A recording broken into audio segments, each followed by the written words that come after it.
I am here today with Deena Kordt from Life Changes in Divorce Magazine Canada. And we're going to be talking about not just all things divorce, but really building community and connection and your story and some of the resources that you've built. So thank you for being here. Just delighted to have this conversation. I'm excited to be here too, Stacey. It's such an honor to be invited to share my journey to the work that I'm doing. So thank you. Yeah. Well, in your story, I would love to start with, you are a business owner now, you're providing resources. We'll talk about all of that, but this is a deeply personal mission for you. So tell us a little bit about your personal journey and why this is so important to you. It goes back, I'm discovering now, working with some of the amazing people I've met in your community, Stacey, that right through my childhood, I have had some challenges that really hardwired me for invisibility. So a lot of the times now I refer to myself as a recovering invisible woman. And what is interesting is where that came from.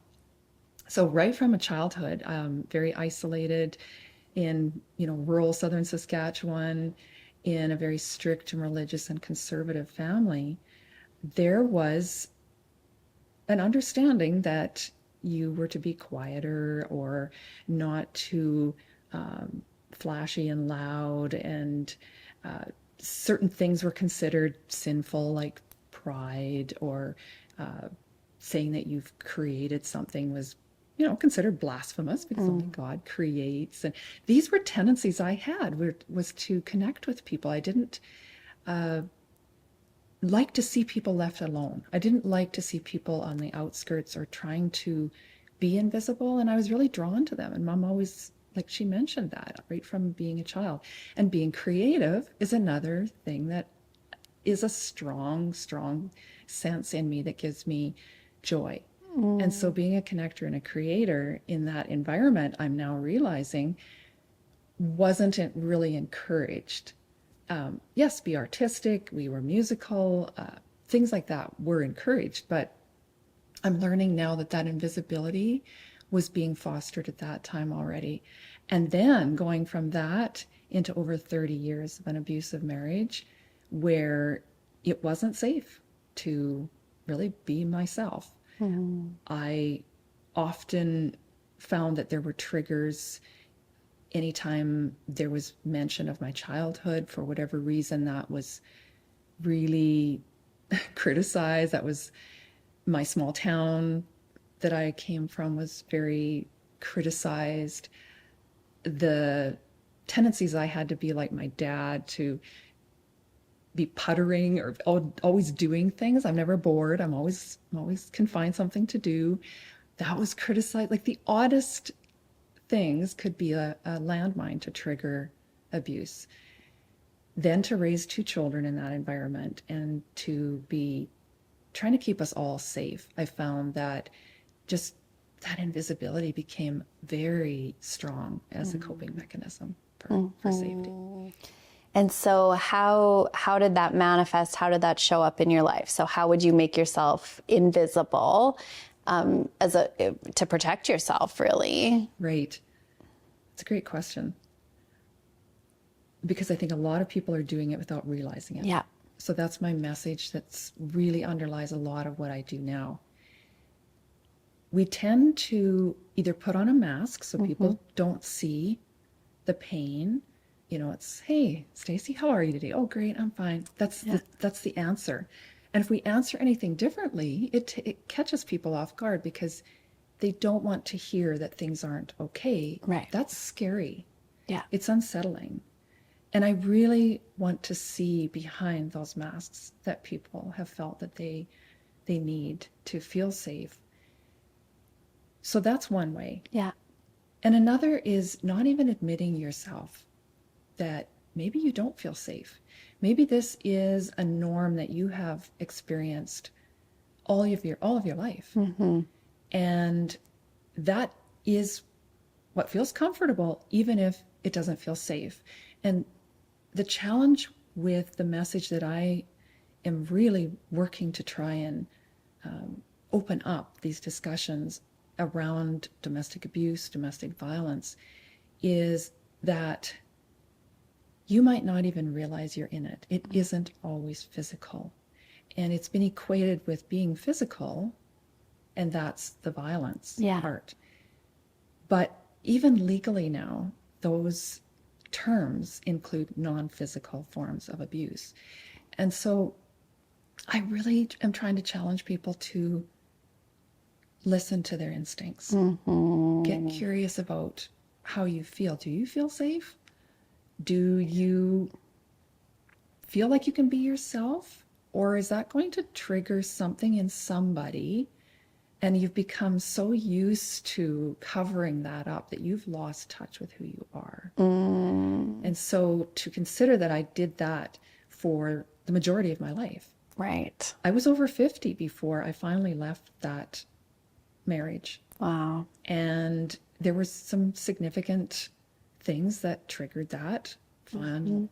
Realizing that power shift inside me, that I did have a choice to leave. And I think a lot of people can get stuck in that.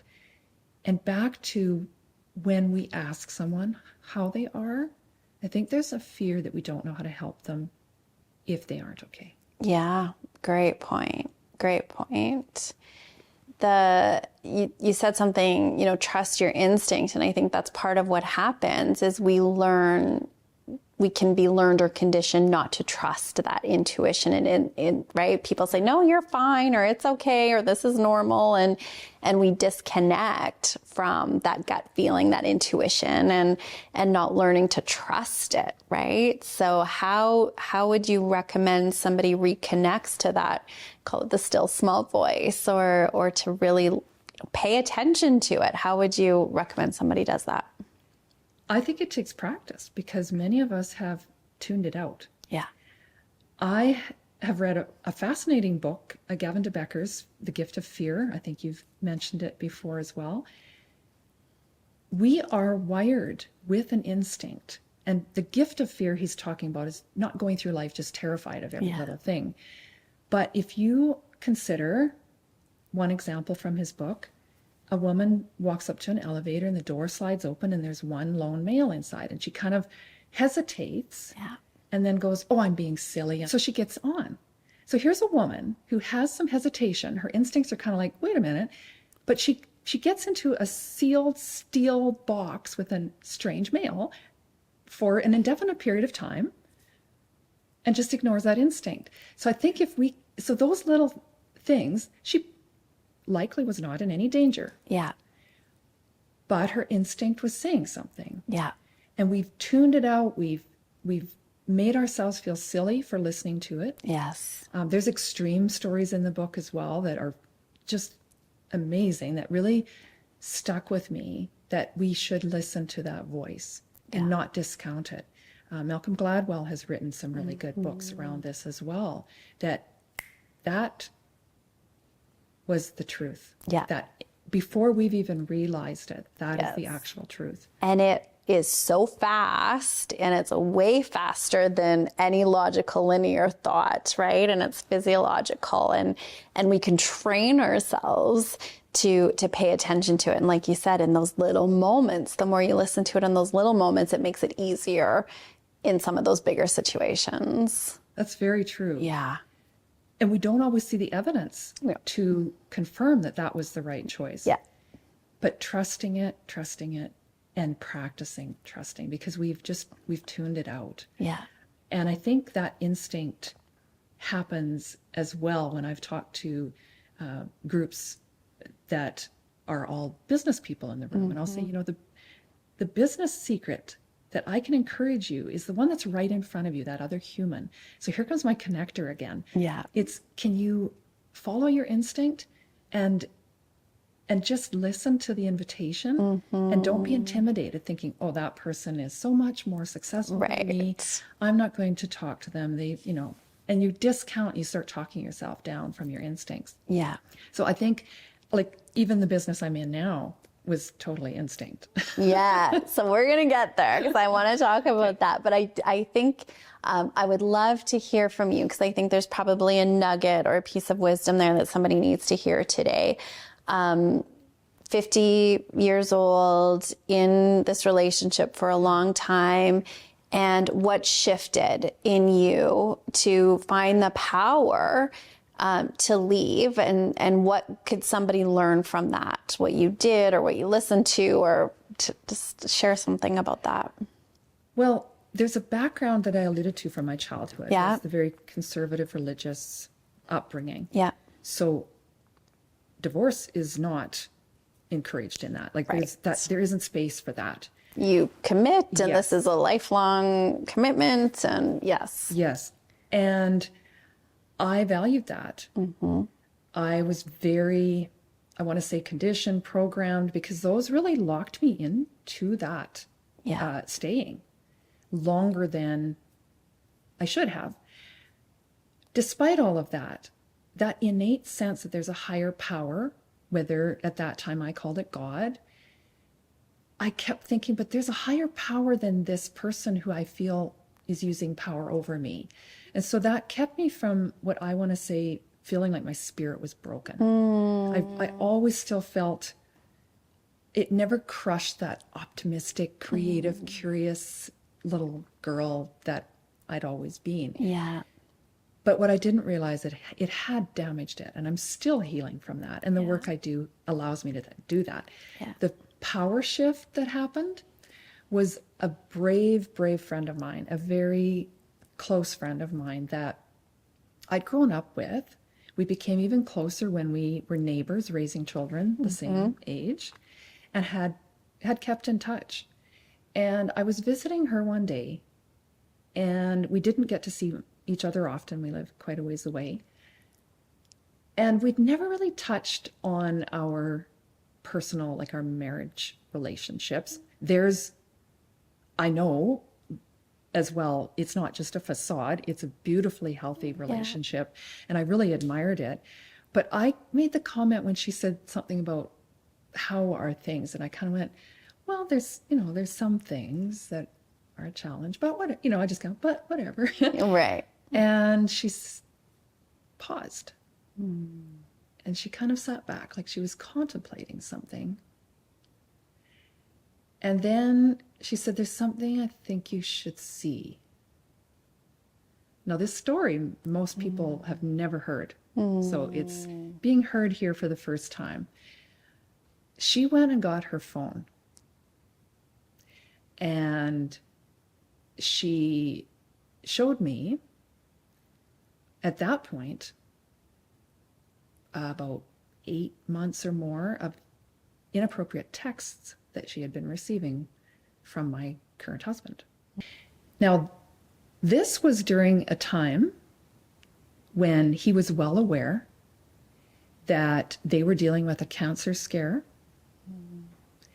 her husband, with some very significant health concerns with her father-in-law. There had been a mental health scare very close to them as well. And he knew that they were going through these things and still had been sending these inappropriate texts. There was even times when there was pictures where he was out golfing with our son and son-in-law and sending these. So that for me was like, you've been hurting me all these years. I think I've protected my children fairly well. Now, if you're hurting other people, that for me was just like the line. And she was terrified. And I can't understand this, but she was terrified that it was going to impact our friendship. Right. And it was very obvious that she had rarely responded. She was asking, please stop this. Please don't continue this. And showing this to her husband and saying, like, what do we do? This is so, and trying to get him to stop. Right. But I said to her, do you realize you have just handed me my freedom on a silver platter? Wow. It took that for me to sense this power shift. And I share this because there hadn't been physical violence. There'd been a hint of it before we were married. There was always an underlying threat. But I didn't even realize that I was in an abusive situation. And then as I'm learning, I can see I didn't feel safe. I was walking on eggshells. I was always worried about triggering. And so it's very difficult. And I share this in some of my speaking engagements, that you see one little thing, you see an incident, and it's not just an incident, it's a pattern of incidents. Yes. And you can kind of make excuses for certain incidents. Yeah.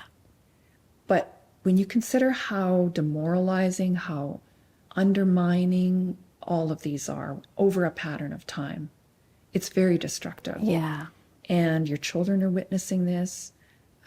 People don't necessarily want to consider that it could be worse than the incident indicates. Right. And so, yeah, I went home and it was a 5-hour drive, calling other friends, asking, is this happening to you too? And I did discover that there were some incidences of others having experienced something too, and had just kind of like brushed it off, thinking, Right. well, that was odd. Yeah. That was awkward. That was cringy, whatever it might be, but putting it off. So I really hope that people find some encouragement in knowing that you don't blame yourself for, for a while I did blame myself. Yeah. Now he's hurt these people, and it scared her, thinking it was going to damage our friendship. Right. So yeah, I confronted him. It was an interesting conversation. Yeah. Suddenly he was interested. Oh, we could get help. I've been asking for help for years, right? So be prepared for those types of switches that person might offer now that you're wanting, and then you feel all hopeful again. Yeah. And sadly, the incidence of women returning is very high. Yeah. Very high. And it escalates each time they come back. Speak about when you're in that relationship, you're playing safe, you're invisible and not wanting to be seen, to where you are today, Deena. You're a podcaster, you're an author, you're a speaker, you're leading communities and connection. What shifted, or what was that mindset difference to take you from where you were to where you are today? There was a pretty significant set of events that happened very quickly in those first years after I left.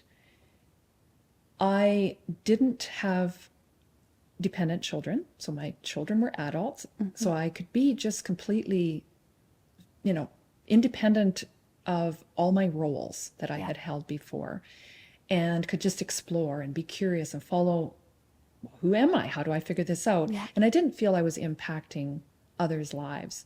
So one thing that did happen is my daughter married, expecting her first child at that time. We were starting to see a flip in a role reversal, and she was a little shaken by this mom who was now not the mom she had known necessarily. Right. Like I was trying cool things and whatever she felt was risky, and she had hormonal, the maternal, all the things what's going on, expecting. And I so requested that we meet with a mediator for her and my relationship that had always been very close. And what came out of that is affirmation from the mediator that the childhood I'd had, the marriage I'd had, this was the right path I should be on, and encouraging her to know that it's okay. Right. She is exploring. She's trying to find who she is, where her voice is, to be allowing herself to be seen. Yeah. Because she hasn't had that opportunity. Right. And so that was pivotal for me to hear, oh, okay, this is okay. Let's keep going with this. Yeah. One of the risky behaviors led to a very serious motorcycle accident. My mindset through that was fascinating to me, even as I look back at it, because I just saw it as, okay, this happened. What's the next step? 2 weeks later, get out of the hospital, multiple surgeries, years of recovery, 5 years of legal case. Okay, but I kept approaching it with curiosity. Now what? Now what's next? Right. What has to happen? How do I move forward? During those 5 years, I was advised to have a very low social profile because I have a case that's active and open, right? I didn't listen to that. Yeah. I wouldn't be here today if I hadn't listened to that. You were told to be invisible again. Yes, told to be invisible. Yeah. Again. And it was in the back of my mind, and that was so easy to go back to that. But I was like, I need to be who I am. And COVID comes along, my personal relationships are changing, families going through different changes as well. So I really had to stay true to that invitation of my instincts, my curiosity, to let myself grow. Right. And be seen. And then what I started realizing is I hadn't walked away undamaged from that abuse. Yeah. So how could I use that to help others? How could I make some good of it? Right. And can I do that and also be seen, also heal through that? Where does this go from here? Right. And that's where the blogging started. I'm collecting people's stories for a Hope in Hell compilation, an anthology. That book, all the proceeds will go back to organizations who support families. Yeah. And while I'm collecting those stories, which it takes a while for people to feel ready, all totally anonymous, many have said that they want to share that sooner. So I've started publishing some of those stories in the magazine, and it is encouraging others. I feature them on the podcast as well. So that mindset of, this is my time. I'm going to continue to be curious. I'm going to learn. I'm going to face challenges with what next? Okay. Amazing. How do I make this happen? Yeah. And then the manifesting really came into it as well when I started seeing that evidence. So what I'm hearing from you is the curiosity, right? Leading with curiosity, trying new things, being willing to do that. And I love that what's next, right? So, okay, here I am. What am I going to do about it? And then how can I use this to help others? Like, those are universal principles, right? That I think anybody could take and apply into their life. And I'm going to guess, Deena, not always easy. Yeah, not always easy. But being able to be brave enough to keep moving forward. Yeah, because there's still that underlying, am I safe to do this? Am I supported in doing this? And I really am.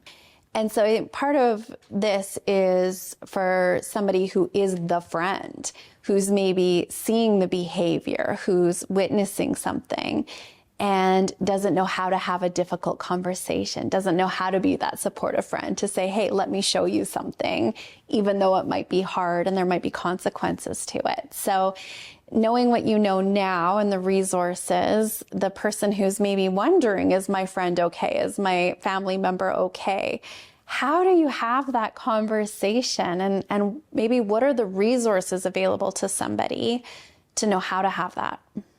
That's very important. I'm so happy you asked that, Stacey, because that is one of the biggest parts of my mission, is disrupting that stigma of having those negative, tough conversations, or even considering that that person may need some help or may need you to, like Dr. Jody Carrington said, was reach in. Yeah. You know, how do you, instead of waiting for them, encourage, please reach out if you need help. Yes. Please reach in.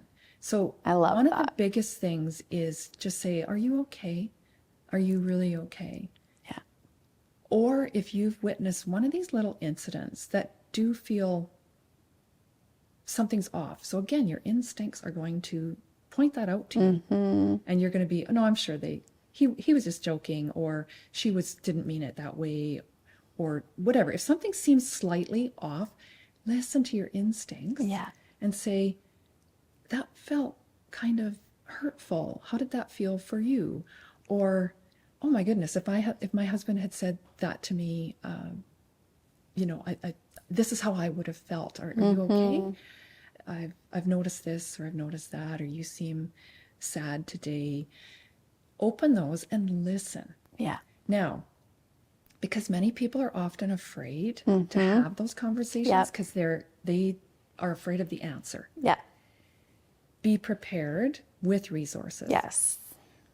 I encourage people to have resources that also potentially aren't going to jeopardize this person's safety. Yeah. So, for instance, the Today Center in Edmonton, they have Post-it notes. I carry a package of those with me, and I can make an innocent note on this, give it to the person. They now have that contact information.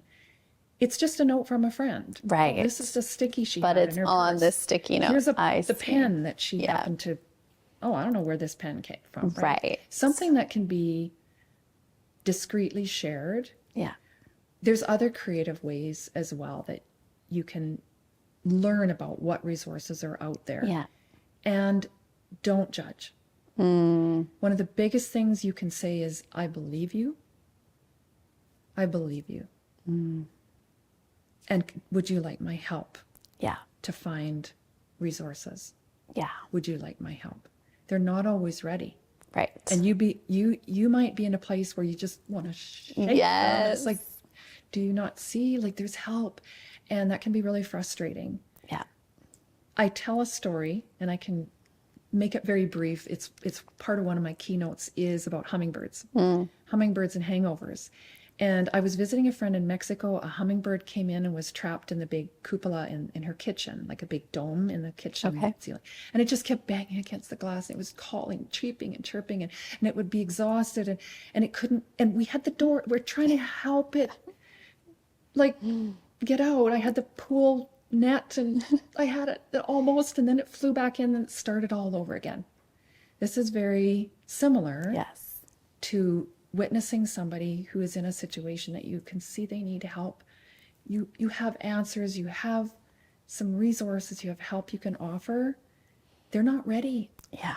Or they're too afraid and they're too comfortable in what you think should be uncomfortable. Yes, but it's all they know. So it might not be safe, and it might not be healthy, they might not be happy, but it's comfortable. Yes. Yeah. And when people leave abuse, that's actually the most dangerous time. And you innately, you're aware of that. You know that if you stay, at least you know that devil that you know. Yeah. If you leave, that devil might try and kill you. Yeah. And your children or whatever. So let's talk about, left that marriage, left that situation. I mean, invested in yourself to really discover who you are and the healing. And I know that that's ongoing. But that led you to starting or purchasing, I guess, Divorce Magazine and putting those resources together. So as we're talking about resources, just maybe touch a little bit on what does that look like? Because it's an incredible resource for people. Thank you for mentioning that, because that is something that I followed my instincts on. Yeah. When you have these resources available, and I'm learning about more and more of them. So mutual friend, Dorothy Briggs, an incredible lady, she founded Divorce Magazine Canada. Yeah. And when I met her, she'd been doing it for about 11 years. And I said, I've done a variety of things, social media management, building websites, publishing books. How can I help you with this publication? Yeah. And she said, I'm actually looking for the perfect fit. And I think you're it. And I ended up buying it. And with her blessing, do whatever I want with it. So I've expanded this to be Life Changes and Divorce Magazine, made it entirely digital, added a podcast, a YouTube channel, social media, a variety of things, so that people can find it and share it. Yeah. I'm addressing the negative stigma by being digital, because you can send a link. You have a friend that you're concerned about, you can send them and say, I care. I found this, maybe this. Instead of a physical divorce magazine sitting on the coffee table, it's a little more discreet. Yes. Yeah. Less likely to jeopardize a safety situation, if that might be. Or many people are in a contemplation stage, and once they've done some looking and realize the impact, it makes them more informed to make a decision that not ready. or And this find isn't other just way. for people who are in an abusive situation. This is for anybody who's in that transition or contemplation, or do I stay, do I go? What does that look like? So I just want to be clear about that's available for anybody. And other life changes. Yeah. It might be a career, it might be grief or loss, health, finance, real estate. Many things are affected in your life and decisions you need to make, whether you're going through a divorce or not, or post-divorce. Yes. So these resources are there. In any of these, especially around divorce and abuse, when you open those conversations, and if somebody shares with you, the hangover part of my story is the vulnerability hangover. Many times after you've shared something personal and deeply vulnerable, you have this hangover sensation of, oh no, what did I share? What did I say? What do they think of me now? Now it's changed our friendship. Now it's all awkward. So realizing that your friend or family member is likely going to experience that is very important. Helpful. Yeah. So let them know, hey, I really appreciated you sharing that. Just know things are cool. I won't bring it up unless you want to talk about it again. Thank you for being vulnerable.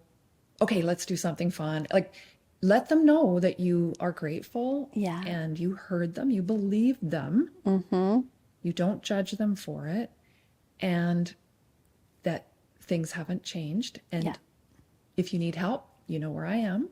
So reach out. In the meantime, here's some resources I'd love to share with you. And so it's my honor to be able to collect and be a hub and create this community of support and resources to offer to people. And it's so encouraging because the more I'm in it, the more I'm discovering. There are so many resources available to people.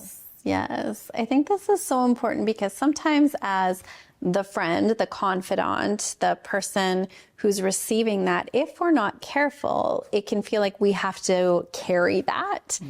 We have to have the solutions. We have to be the counselor and the therapist and we're not all equipped for that, and nor do we have the capacity or the ability.